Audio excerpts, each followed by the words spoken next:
Please raise your right hand and repeat after me. I, Donald John Trump, do solemnly swear I, Donald John Trump, do solemnly swear that I will faithfully execute that I will faithfully execute the office of President of the United States the office of President of the United States and will, to the best of my ability, and will, to the best of my ability, preserve, protect, and defend preserve, protect, and defend the Constitution of the United States. the Constitution of the United States. So help me God. So help me God. Congratulations, Mr. Welcome to our YouTube channel, Quantum of Truth. Today we are going to talk about something very short but very important. To go straight to the point, it's not really been long since the inauguration of President Trump, and it has come with a whole lot of brouhaha and a whole lot of some of the things that he's been doing. Um, uh, it's quite a lot. But those of us who have been following his campaign, I wouldn't say campaign, his preaching, right, during his trips when he was campaigning um, to be elected again, we knew the man that whatever he's saying, he would try as much as possible when he comes to power to stay true to it, his word. You understand?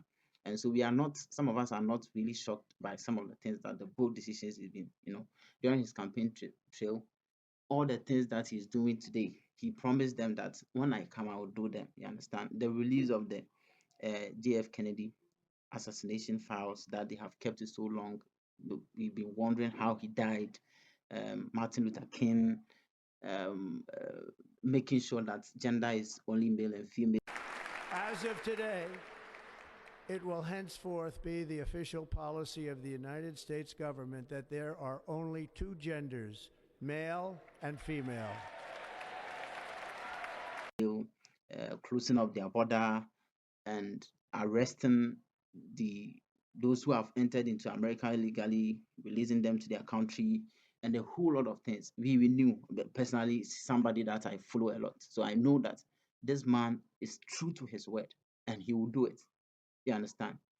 During his first coming in 2016, 2017, he promised that he will make sure Jerusalem, their capital, will be the capital city of Israel. And people were saying, "Oh, it's not possible. It's not possible. They are surrounded by Muslims and all that." Therefore, I have determined that it is time to officially recognize Jerusalem as the capital of Israel. While previous presidents have made this a major campaign promise, they failed to deliver. Today, I am delivering. And I'm bringing this subject up because I am an African. The bad side that people are crying that, oh, this man has come, you are going to lose, and blah, blah, blah, blah, blah, blah, is that some of the Africans may not get the opportunity to go into the country again, maybe illegally, and it's a problem and all that. Mother, sister, madam, uncle, friend. This is what we have to learn as African countries. This man is not doing it because he hates Africans or he's doing it because he wants to gain something. No, he's doing it because he loves his country. And so his premise on the campaign is hinged on America first. America first. We will be the envy of every nation, and we will not allow ourselves to be taken advantage of any longer. During every single day of the Trump administration, I will very simply put America first. So my question is, and the reason why this video is very important, is I'm asking our African leaders, would we reach a point that Ghana will say Ghana first, Kenya will say Kenya first, South Africa will say South Africa first, Nigeria will say Nigeria first, and that the president and the leaders are going to pursue policies that ensure that in all things we are making decisions based on the interest of our country first. Can we do that? And that is, something that it it has baffled me, and I wanted to talk about this whole cry that people are crying about the coming of Trump, and because you can't enter into their country illegally. Well, if you think their country is good, also I mean, you to develop your country and make sure it is nice that people would have to come in. Lastly, I will talk about the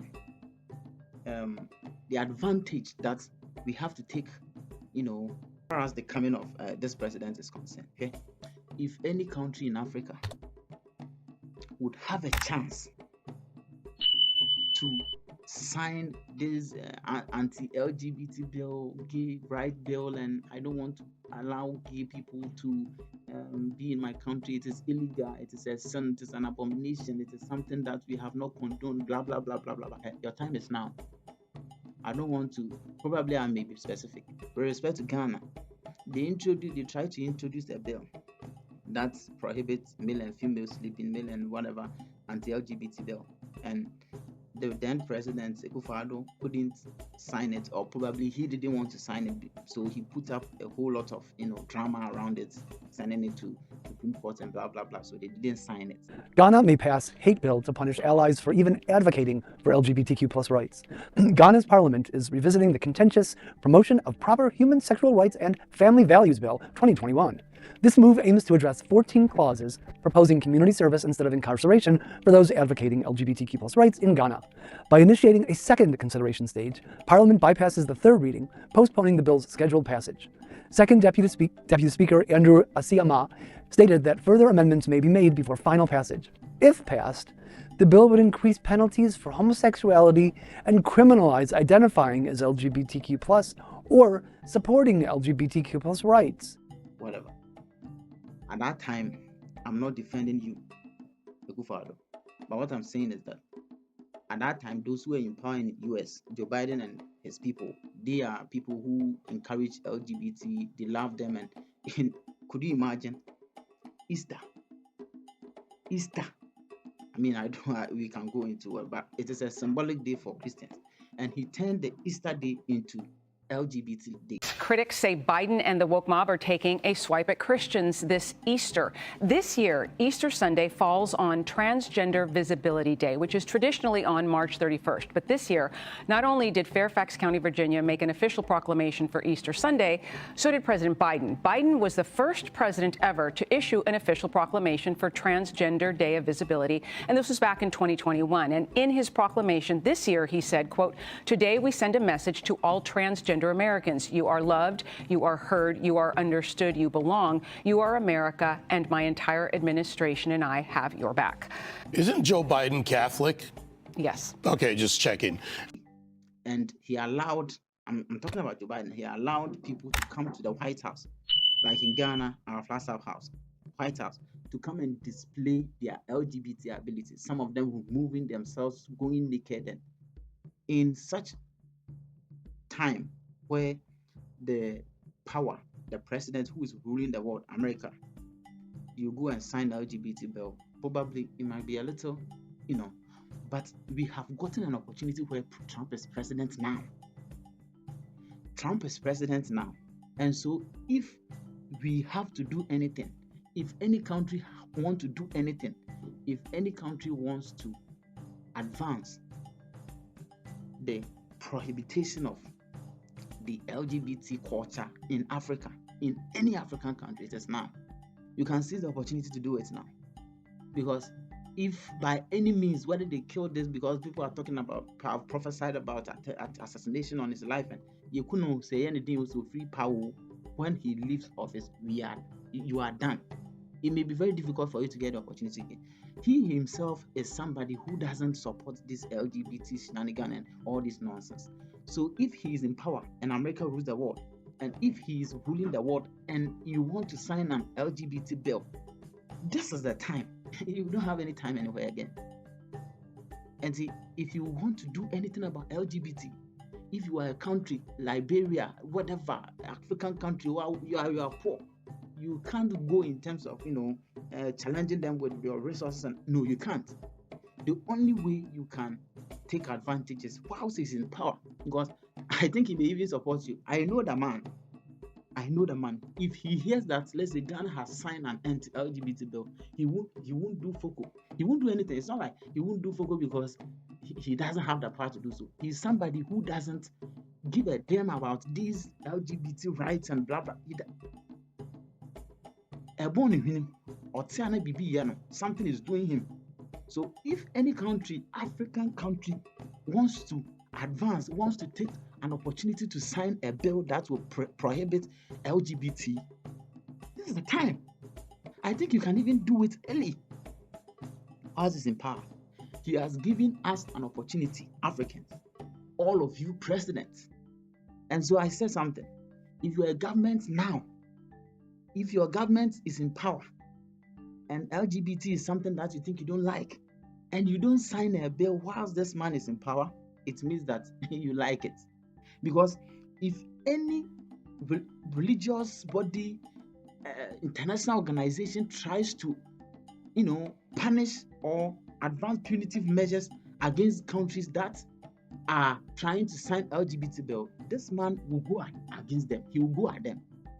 Or he will meet them with he's their meter. Did you see what happened with this I think yesterday, what he did at the World Economic Forum? Oh, this man is interesting. The truth is plain to see. If you want freedom, take pride in your country. If you want democracy, hold on to your sovereignty. And if you want peace, love your nation. Wise leaders always put the good of their own people and their own country first. The future does not belong to globalists. The future belongs to patriots. So if you want to do anything good for your country, and probably you think that if you do it, there are some consequences that you are going to suffer in your